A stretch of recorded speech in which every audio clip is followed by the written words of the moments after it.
경기도 남양주시에 가면 매그너스라고 하는 요양병원이 하나가 있는데 그 병원에 얼마 전까지 한국에서 제일 나이 많은 현역 내과 의사로 활동했던 한원주 권사님이 계셨습니다. 근데 이분이 이제 안타깝게도 작년 9월 30일 날 소천을 하셨는데, 작년까지 이분은 한국에서 현존하는 의사 가운데 최고령, 몇 세 같아 보여요?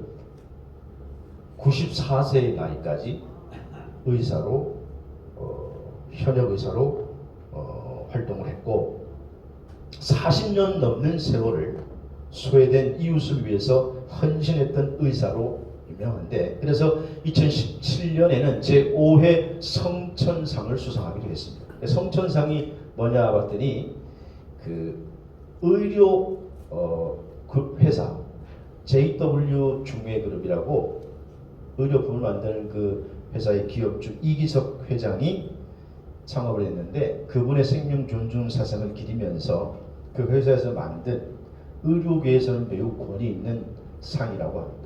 그 상을 수상하기도 했습니다. 근데 이 한원주 권사님이 젊었을 때 뜻하지 않게 남편이 어느 날 갑자기 죽으면서 큰 삶의 혼돈에 빠지게 됩니다. 그러니까 기도하는 중에 하나님, 도대체 이게 나에게 왜 일어났고 왜 나를 의사로 만드셨습니까? 그런 고민에 빠지게 되고, 이 권사님이 깨닫게 된 것은 죽음 앞에서는 돈도 명예도 아무런 의미가 없구나. 지금까지 남편도 또 자기도 의사고, 남편은 의사가 아니었습니다만 또 좋은 직업으로 잘 살아왔는데, 이 사건을 통해서 자신이 운영하는 개인 병원도 접고, 그 후에는 이제 어려운 이웃을 위해서 전인 치료진료소, 의료 선교원 등을 개설하면서 헌신 봉사하고, 94세까지 현역 의사 활동하면서 이웃을 돕고 또 기도하고 봉사했던 것이죠. 사람들은 그가 살아생전에 그에게 자주 이런 질문을 던졌다고 합니다. 당신의 그 장수의 비결이 무엇입니까? 어떻게 그렇게 94세까지 의사를 하시면서 이렇게 건강하게 활동하십니까? 그래서 이 한원주 권사님은 그때 단호하게 이렇게 대답했다고 합니다. 그 비결이 뭐냐면 기쁘게 사는 겁니다. 기쁘게. 여러분도 기쁘게 사시기를 주의 이름으로 축복합니다.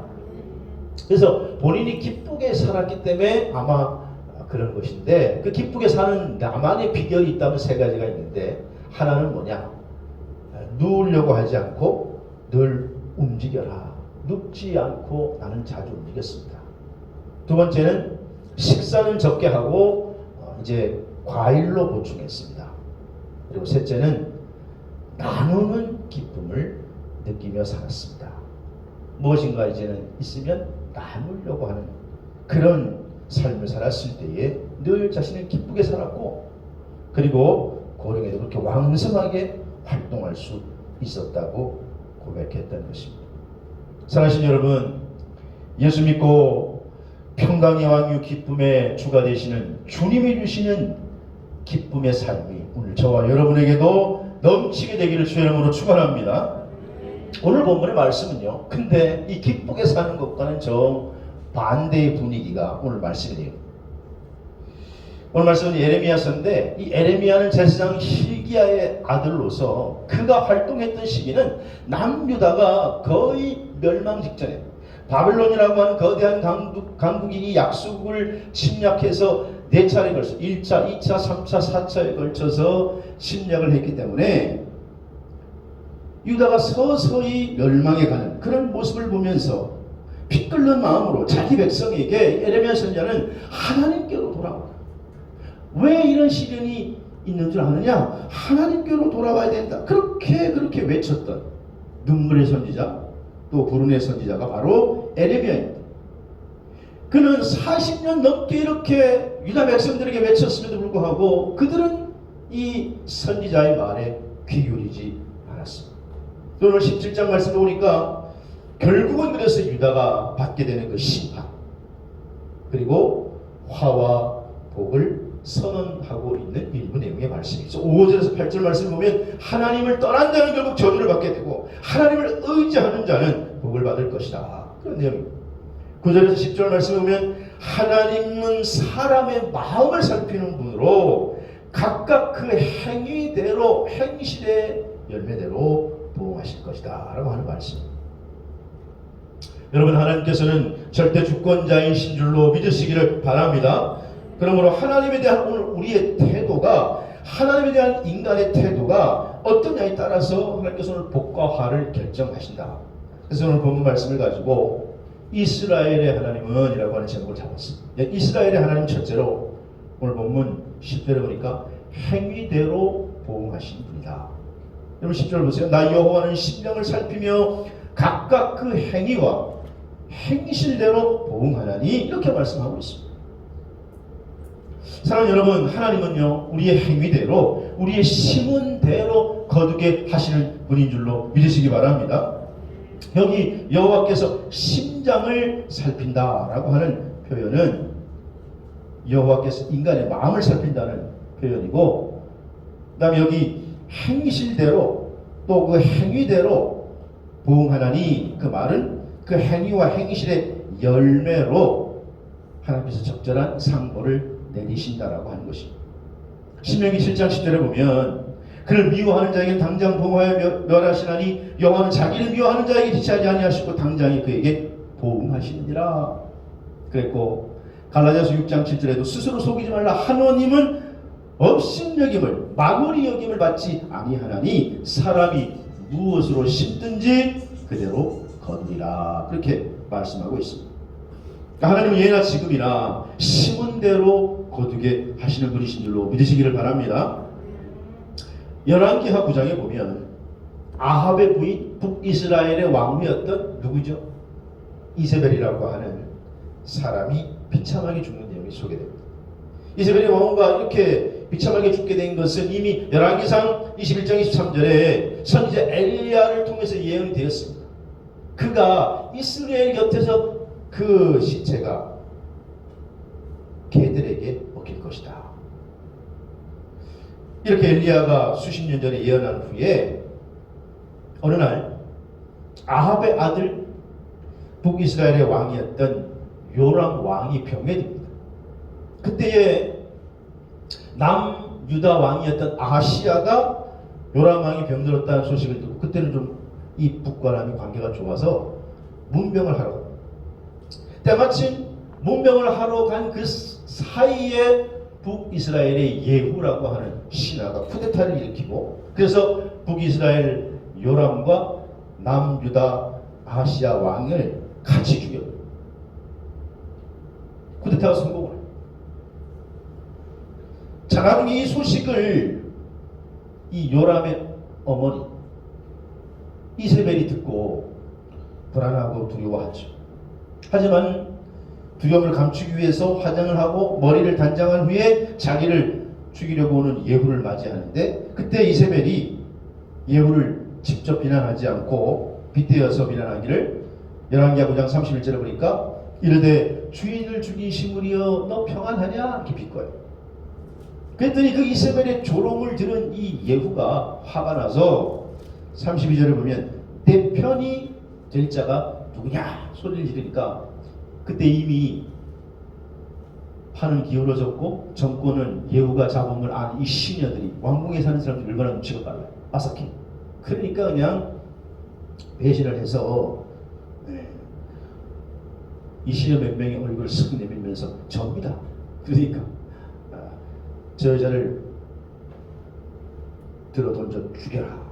그래가지고 이세벨의 시녀들이 자기가 모시던 그 왕을 들어가지고 창문 밖으로, 성 밖으로 들어 던져서 죽임을 당하게 되죠. 그리고는 이제 권력을 찬탈한 예후가 그것을 기념하면서 파티를 벌이면서 뭐 흥겨워하다가, 그래도 이세벨, 그래도 왕후였으니까 그래도 이세벨이 왕후가 아니냐, 그래서 부하들에게 명해서 장례를 좀 치러줘라. 그래가지고 이제 부하들이 시체를 찾으러 가요. 성 밖에 어디 던졌으니까 찾으러 갔는데 가봤더니 시체가 없어. 돌아와서 그 아들이 하는 말이 시체가 없습니다. 두 골과 손과 발 외에는 아무것도 없습니다. 그도 그럴 것이 34절 37절에 쭉 말씀해 보면 나중에 예후가 36절에 그렇게 얘기하죠. 아 그래 시체가 없을 거다. 왜냐 디셉 사람 엘리야가 이 엘리야 선지자가 벌써 수십 년 전에 예언을 그렇게 했는데 이세벨이 나중에 죽어서 그 시체가 걔들에게 먹힌다 하더라. 여러분 엘리야가 그걸 예언할 때만 해도요. 여러분 아시죠? 이세벨이 기세가 등등하고 권력을 잡은 여인답게 아주 그냥 하나님의 종들을 죽이고 하나님의 사람들을 무자비하게 탄압했던 왕과 이세벨. 나중에 이렇게 될 줄 몰랐어. 그러나 성경은 여기에 대해서 그렇게 말하는 것입니다. 하나님은 심은 대로 거두게 하시는 줄로 믿으시기를 바랍니다. 세계적인 문호며 러시아의 소설가였던 톨스토이라고 하는 작가가 있는데 이분은 유명한 작품이 많죠. 근데 이분의 작품 가운데 이 바보 위반이라는 작품이 있습니다. 이분이 말년에 그 인생 말년에 크리스찬이 됐습니다. 그래서 그가 크리스찬이 된 이후에 그의 작품을 보면 기독교적인 메시지가 담겨 있습니다.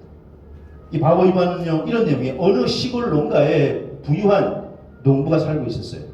그런데 그 농부에게 자녀가 3남 1녀가 있어요. 3남 1녀. 3남 1녀 중에 나름대로 다 형제들이 꿈이 있는데 큰 형은 군인이 되는 게 꿈이고 둘째 형은 사업을 해서 크게 성공해서 돈을 그냥 왕창 버는 게 꿈이고 셋째 막내 이반은 그저 아버지 뒤를 이어서 성실하게 부지런하게 농사를 지어 농부가 되는 게 꿈이에요. 그 마지막 딸은 말 못하는 벙어리. 근데 나중에 이 형들은 막내 이반이 그저 너의 꿈이 뭐냐? 아니 저는 꿈이 없어요. 그냥 성실하게 노력해서 농부가 되는 거니까 아이 바보야. 그래가지고 이제 바보 이반이라고 막내 이름이 이반인데 그래서 바보 이반이라고 불렀대요. 근데 첫째 형은 그의 꿈대로 나중에는 군인이 되었고 둘째도 사업을 해서 돈을 많이 벌었고 여전히 그러나 막내 이반은 성실하고 부지런하게 농사밖에 모릅니다. 그래서 이제 이 동생을 품으며 살면서 시골에서 열심히 일하죠. 그런데 마냥 잘 될 줄만 알았던 큰 형이 매사에 그냥 자만했던 형이 큰 군인으로서 명예를 얻었지만 나중에 명예와 재산을 다 잃어버려요. 매사에 욕심이 많아서 사업을 처음에는 잘하는 듯 보였더니 둘째도 돈을 다 날려버리고 나중에는 쪽박을 차서 갈 데가 없어서 다시 고향으로 내려. 첫째 형도 둘째 형도 다 시골로 내려.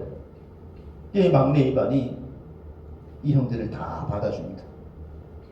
그러면서 기쁘게 받아주면서 한 가지 조건을 내세운 게 뭐냐? 형들이 떠나간 후에 우리 집에는 우리 가정에는 한 가지 규칙이 생겼는데 아무리 형님들이 이 규칙을 잘 지켜주셔야 제가 형님을 잘 대접할 수 있고 그리고 식사 자리에 앉을 수가 있습니다.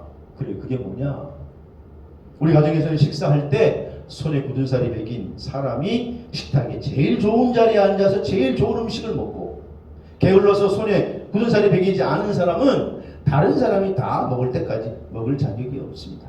이게 우리 가정의 식탁의 규칙입니다. 여러분 톨스토이는 지금 이 작품을 통해서 말하고자 하는 게 뭐냐면 하나님의 나라의 윤리, 우리 크리스찬들의 윤리를 가르쳐줍니다. 톨스토이 이야기를 통해서 심은 대로 거둔다. 일하기 싫으면 먹지도 말라. 이 원리를 주장하고 싶었던 거예요. 우리 그리스도인들 가운데에도 여전히 추수의 원리를 무시하며 살아가는 사람들이 있습니다. 요행과 편법을 쓰고 탈법을 하고 게으름을 피며 그러면서 일확천금을 노리려고 하는 마음은 기독교의 추수의 원리에 위배되는 것입니다. 어떤 의미에서 여러분 지금 우리는 매사 순간순간 우리 인생에 씨를 뿌리고 있는 것이고 심고 있는 것입니다. 오늘 우리의 생각, 우리의 말, 우리의 행동 하나하나가 다 씨를 뿌리고 있는 줄로 믿으시기 바랍니다.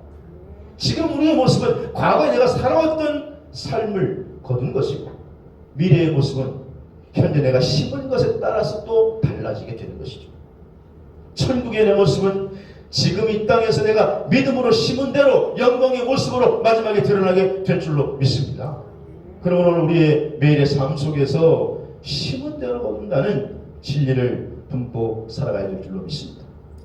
오늘 본문에서 예레미야는 지금 점점점 망해가는 자기 나라 유다를 바라보면서 백성들에게 호소하는 거예요. 하나님은 행위대로 보호하신다. 하나님은 심은 대로 거두게 하신다. 너희들은 언제까지 하나님의 품을 떠나 있겠느냐? 돌아오라는 거예요. 하나님이 심은 대로 거두시는 분이로 믿으시기를 바랍니다. 두 번째로 이스라엘의 하나님은요, 마음이 하나님을 떠난 사람은 저주를 받는다. 오늘 본문 5절에 그렇게 말씀하고 있습니다. 이것은 하나님이 막 저주하기 위해서 그런 게 아니라 지금 이스라엘 백성들이 떠나는 게 망하고 망해가는 게 안타까워서 말씀하시는 거예요. 믿음을 떠난 자는 결국 망하게 돼 있는데 왜 자꾸 그 길로 가려고 하느냐라는 거예요. 그러면서 마음에 하나님을 떠난 사람이 어떤 사람이냐? 그 앞절에, 오늘 5절 앞절에 보면 무릇 사람을 믿는 사람이고, 여러분 사람 믿는 게 뭐가 잘못이에요? 근데 여기서 뜻은 믿을 만한 게 못 되는데 너무 사람을 과신하는 거예요. 시편 146편 3절 4절은 뭐라 그럽니까? 귀인들을 의지하지 말며 도울 힘이 없는 인생을 의지하지 말라. 사람 그거 믿을 거 못 된다는 거예요. 그런데 자꾸 사람을 믿는 거예요. 그리고 육신으로 그의 힘을 삼는 자, 오늘 보니까 무릇 사람을 믿으며 육신으로 그의 힘을 삼고, 이거는 썩을 육신을 피난처로 삼는 행위를 말하는 거예요. 흔히 뭐 사람들이 야, 내 뒤에 빽 있어. 빽 얼마나 좋은 줄 알아? 빽이 육신의 힘을 삼는 그런 사람들은 결국 마음으로 하나님을 떠나 보이지 않는다고 해서 하나님을 믿지 않고 보이는 것을 자꾸 의지하려고 하는 사람은 결국 망하게 된다. 왜 그 길을 가려고 하느냐라는 거예요. 예레미야가 이것을 시작할 때는요, 역사적인 사실을 염두에 두고 말하는 거예요. 당시 유다 왕국이 바벨론 제국으로부터 위협을 받을 때마다 주변 강대국을 자꾸 의지하는 거예요. 그 주변에 있는 아시리아, 그 주변에 있는 애굽을 의지해서 어떻게 하면 여기서 벗어날까? 그러다가 결국은 망했어요. 그러다가 결국은 가시떨기나무 같은 인생이 되었다. 오늘 사막의 떨기나무 같아서 여러분 오늘 이 에레미야서 17장을 읽다 보면 마치 여러분 시편 몇 편이 떠올라요? 시편 1편 같은 말씀 같지 않아요? 응? 시냇가에 심은 나무 같고 의인은 악인을 망하는 거예요. 가시떨기 같고. 시편 1편과도 비슷해요. 오직 하나님만이 우리가 기댈 수 있는 반석이요 피난처가 되는 줄로 믿으시기를 바랍니다. 이스라엘에는요, 일대 왕이 사울이. 이스라엘 백성들이 자꾸 하나님께 왕을 세워달라고 조르니까 어쩔 수 없어 하나님께서 왕을 세우시는데, 하나님 이렇게 보니까 성실한 사람, 겸손한 사람이 눈에 들어오는데 그게 바로 사울이었습니다. 그래서 사울을 세웠는데 사울이 왕권이 든든해지니까 점점 하나님을 떠나게 됩니다.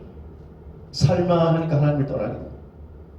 사무엘상 15장 26절에 보니까 사무엘 선지자가 그렇게 하나님을 떠난 사울 왕을 안타까워하면서 이렇게 말하지요. 사울에게 이르되 이는 왕이 여호와의 말씀을 버렸으나 여호와께서도 왕을 버려 이스라엘의 왕이 되지 못하게 하셨습니다. 여러분 왕의 자식이 뭐예요? 왕이에요. 왕의 손자도 왕이에요. 한 가문이 되면은 왕이 되면 그 자손들은 계속 왕이 되는 거예요. 그런데 결국은 사울이 여호와의 말씀을 버렸으므로 하나님께서 사울을 버려서 그는 일대에 그쳐버리구만. 사무엘상 16장 14절에 보니까 여호와의 영이 사울에게서 떠나고 여호와께서 부리는 악령이 그를 번뇌하게 했다. 결국 성령이 사울을 떠나고 결국 그런 삶을 살아가니까 사울이 어떻게 됩니까? 사무엘상 31장 이하에 보면 나중에 사울왕이 다윗을 죽이려고 막 쫓아다니다가 블레셋이 침략해왔다는 소리를 듣고 결국 블레셋과 전쟁을 벌이다가 전투하다가 블레셋 병사가 쏜 화살에 사울의 심장이 관통되죠.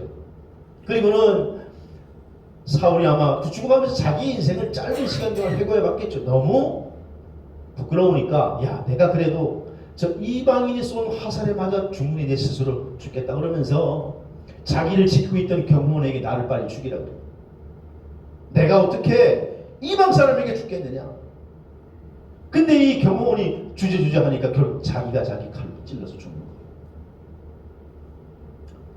거예요. 6절에 보면 사울과 무기 든 자와 세 아들이 다 그와 함께 죽었더라. 그의 가문이 그냥 다 망해버린 거야. 사랑하신 여러분, 하나님을 떠난 자는 망하게 하십니다.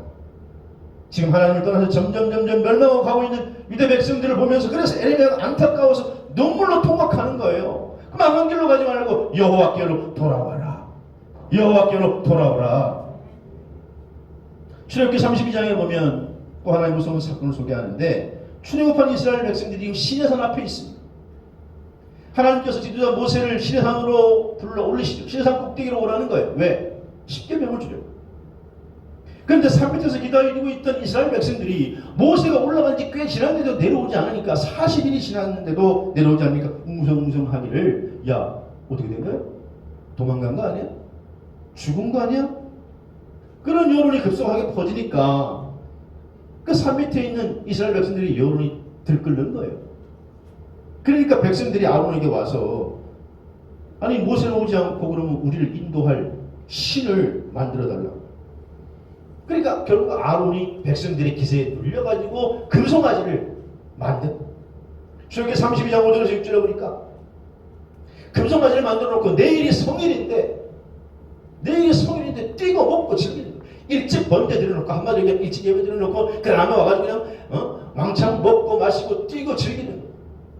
그 모습을 하나님께서 보시고 진노하셔서 모세에게 말하기를 내가 이 백성들을 다 멸하고 너 하나가 있으면 된다. 내가 이 민족을 새롭게 일으키겠다. 그렇게 말씀하셨어요. 모세가 내려와서 이 모습을 봤는데 가관이에요. 산 밑에 내려오니까 얼마나 모세가 화가 났든지 십계명 주신 그 돌판을 어떻게 했냐 던져버려요. 십계명 돌판을 확 던져버렸어요. 모세도 그냥 성경이 그때는 화나 던져버리면은 가만히 보니까 하나님께서 다 죽이겠는데 큰일 났거든요. 그래서 우상으로 만든 금송아지를 불살라서 가루를 백성에게 먹이고 그리고는 그 가운데 그래도 우상숭배에 적극 참여하지 않은 레위인들을 동원해가지고 우상숭배에 적극 가담한 사람들을 처단하게. 여기 28절에 보면 그래서 이날에 죽은 사람이 3,000명이 죽어요. 희생을 당해 이 사람들이 희생당함으로 백성들이 나와 사는 거예요.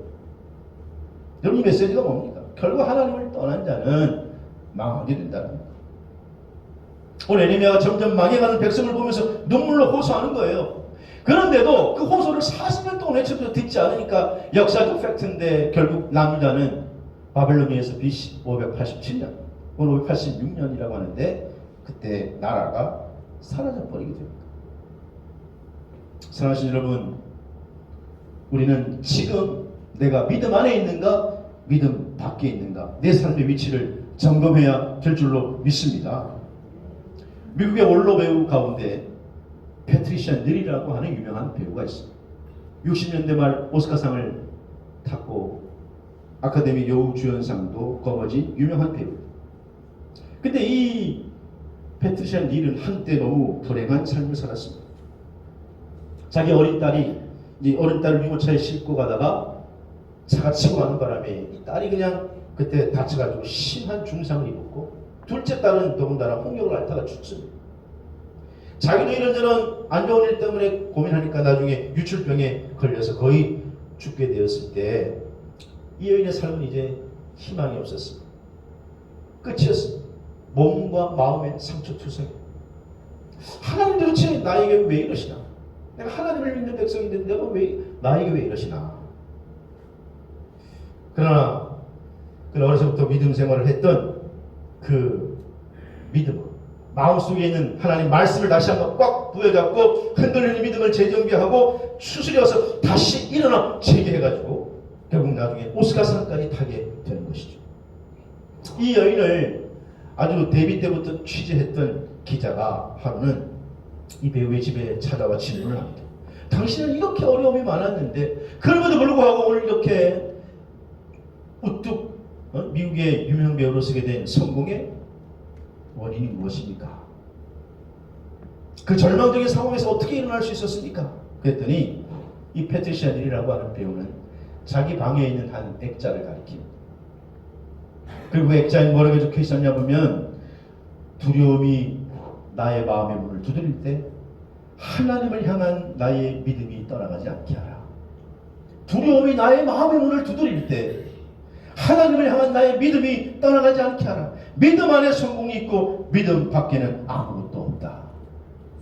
이 글을 붙들고 그런 절망적인 상황 안에서도 믿음 안에 있으려고 몸부림쳤다는 것입니다. 사실 오늘 에레미야는 이스라엘의 하나님 어떤 하나님이냐, 사람을 믿고 육신의 힘을 삼아 하나님으로부터 멀어진 자는 결국 망하게 한다는 거예요. 그러나 믿음 안에서 하나님을 의지하는 자는 하나님께서 이렇게 세워주실 줄로 믿습니다. 하나님께서 축복해 주실 줄로 믿습니다. 그래서 오늘 세 번째 이스라엘 하나님 뭐냐, 오늘 7절에 보니까 하나님 의지하는 자는 복을 받게 된다는 거예요. 여호와를 의지하고 믿음 안에 사는 자는 복을 받게 된다, 그렇게 말씀하시는 것입니다. 지금 에레미야는 이 말씀을 절규하면서 이스라엘 백성들에게 호소하는 거예요. 그러므로 여호와께로 빨리 돌아오라는 거예요. 돌아오라. 시편 128편 1절에도 여호와를 경외하며 그의 길을 걷는 자마다 복이 있도다. 사랑하신 여러분, 하나님이 믿음 안에 있는 자를 책임져 주시고 축복해 주시는 줄로 믿습니다. 구약의 유명한 믿음의 사람 하면 대표적으로 요셉을 얘기할 수밖에 없어요. 17살에 형들에게 매질을 당해 애국으로 노예로 팔려갑니다. 희망이 없습니다. 절망적입니다.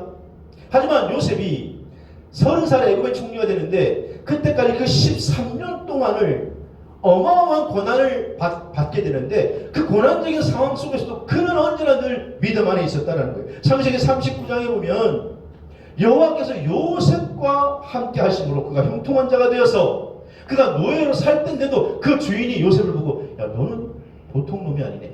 노예인데도 누군가 함께 하네. 너가 믿는 신이 누구냐? 하나님, 여호와가 너와 함께 하는구나. 그가 범사에 형통케 하심을 보았다라는 거예요. 왜냐? 요셉이 믿음 안에 있었기 때문인 줄로 믿습니다. 그 이후에도 보디발의 아내로부터 유혹을 받았을 때에도 아무도 없었는데도 믿음 안에 있는 요셉은 내가 어찌 하나님 앞에 범죄하리요. 믿음으로 자기를 지킵니다.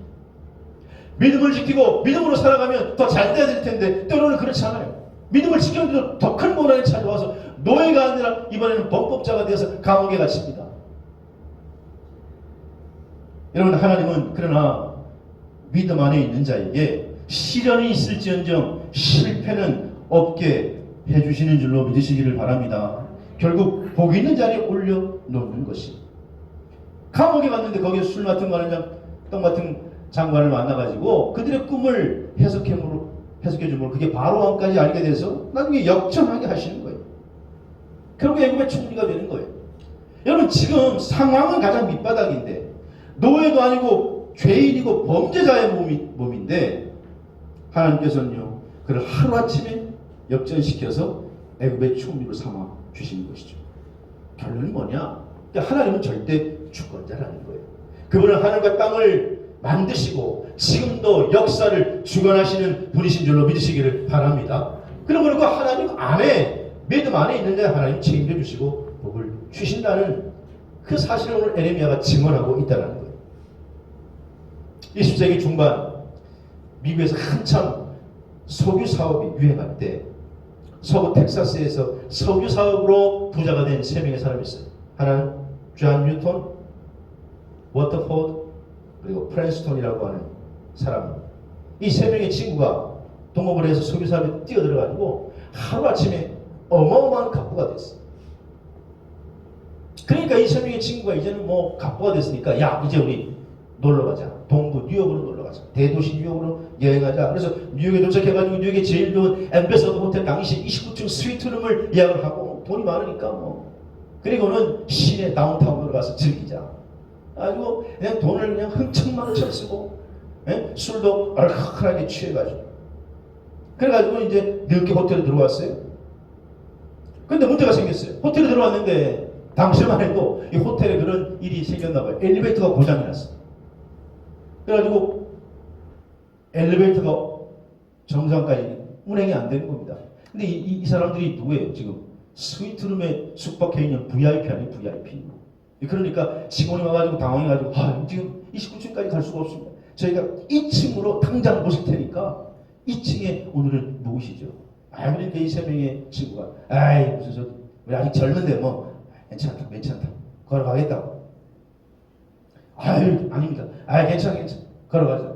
서로 옛날 이야기를 하면서 걸어가자 그러면서 29층까지 걸어 올라가는 거예요. 여러분 계단을 걸어 올라가 보셨지만은 고백이가 아파요 안 아파요? 29층까지 걸어 막상 올라가다 보니까 너무너무 무릎이 아픈 거예요. 이게 술 기운에 이때 같이 뭐 얘기하면서 올라갔더니 아이고 다 올라갔다. 그리고 이제 방문 열고 들어가려고 하는데 가만히 생각해보니까 프론트에서 키를 안 받아가지고 왔네. 그래가지고 야 키를 안 가져왔다 키를. 그러니까 이거 어떡하냐 다시 내려가기도 그렇고 여기 있기도 그렇고 아이고 그리고는 있는데 누가 내려갈지 3명이 눈치만 보고 있는 거지. 그런데 그때 마침 청소하는 그 아주머니가 청소를 하고 있다가 제가 열어드리겠습니다. 제가 마스터키가 있습니다. 그러니까 아이고 아줌마 고맙습니다. 아주 고맙습니다. 마스터키가 있으니까 그냥 따가닥하니까 탁 열리는 거예요. 이제 들어가요. 아이고 감사합니다. 그러면서 그냥 이 사람들이 김조가 팁을 막 주면서 그러니까 됐습니다. 당연한 걸요. 당연한 일을 했을 뿐인데 그러면서 이번에 쓱 나면서 하는 말이 그긴 청소부 아주머니가 인생의 마스터키는 예수 그리스도이십니다. 그러면서 나가시는 거예요. 이제 이 사람들이 방문 열고 들어가면서 예? 그래서 그냥 헛들어 지나가면서 들어갔는데 뭐라고? 인생의 마스터키? 인생의 마스터키는 예수 그리스도시라고요. 그리고 이제 자려고 하는데 그 아주머니가 한 말이 이 존 뉴턴의 귀 속에 계속 맴도는 거예요. 인생 마스터키. 인생 마스터키. 그리고는 잠이 안 와서 이제 이 존 뉴턴이 친구들을 불러 모아서 차나 한잔 하자. 잠이 안 온다. 또 친구들도 마침 잠이 안 다 모였어요. 야, 너네 내가 어렸을 때 교회 다닌 거 알지? 알지. 나 예수 믿었잖아. 예수 믿었지. 우리가 소비 사업으로 이렇게 부자가 됐는데 그래서 오늘 돈도 흥청흥청 쓰고 오늘 뭐 술도 마시고 즐기고 왔는데 너네 기분 좋냐? 별로. 이제는 뭐 돈 써도 그게 그거고 별로지. 그렇다는 거예요. 자기도 그렇다는 거예요. 근데 아까 그 아줌마 말 들었지? 그 흑인 청소 아주머니 말 인생의 마스터키는 예수 그리스도십니다. 그 말이 내 마음속에 계속 맴돌아. 나도 예수님 믿고 어렸을 때 교회 다녔는데 다시 예수님 믿어야 될까 봐.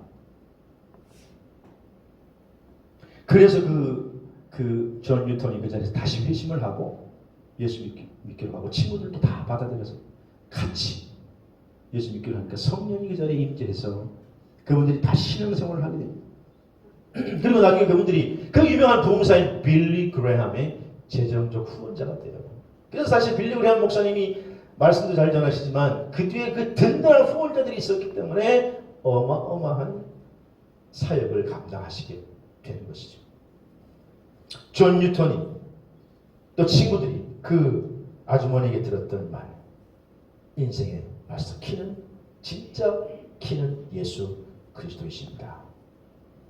여러분 이 예수 안에 있을 때 그것이 바로 믿음 안에 있는 것인 줄로 믿으시기를 바랍니다. 믿음의 길을 걸어갈 때 때로는 우리가 실수하기도 하고 넘어지기도 해요. 때로는 또 두려워요. 정말로 이 길이 승리의 길일까? 여러분 두려워하지 마세요. 하나님 우리에게 말합니다. 두려워하지 말라. 내가 너와 함께함이라. 놀라지 말라. 나는 너의 하나님이 됨이니라. 여호수아 1장 5절을 보니까 강호 담대하라. 어디를 가든지 내가 너와 함께하리라. 오늘 에레미야는 피를 토하면서 눈물로 호소해요. 그러나 듣지 않는 백성들입니다. 하지만 그들에게 다시 한번 증거합니다. 오늘 우리가 믿는 이스라엘의 하나님은 어떤 하나님이냐? 행위대로 보응하신다. 심는 대로 거두게 하신다. 그러나 하나님을 떠난 자는 결국은 망하게 된다. 그러나 하나님을 의지하는 자는 복을 받는다. 믿음으로 사는 자는 복을 받는다. 너희가 믿음 안으로 돌아오라. 오늘 이 시대를 살아가는 우리에게 좀 주의 음성으로 듣고 여러분 믿음 안에 복된 길을 걸어가는 저와 여러분 되시기를 주의 이름으로 축원합니다.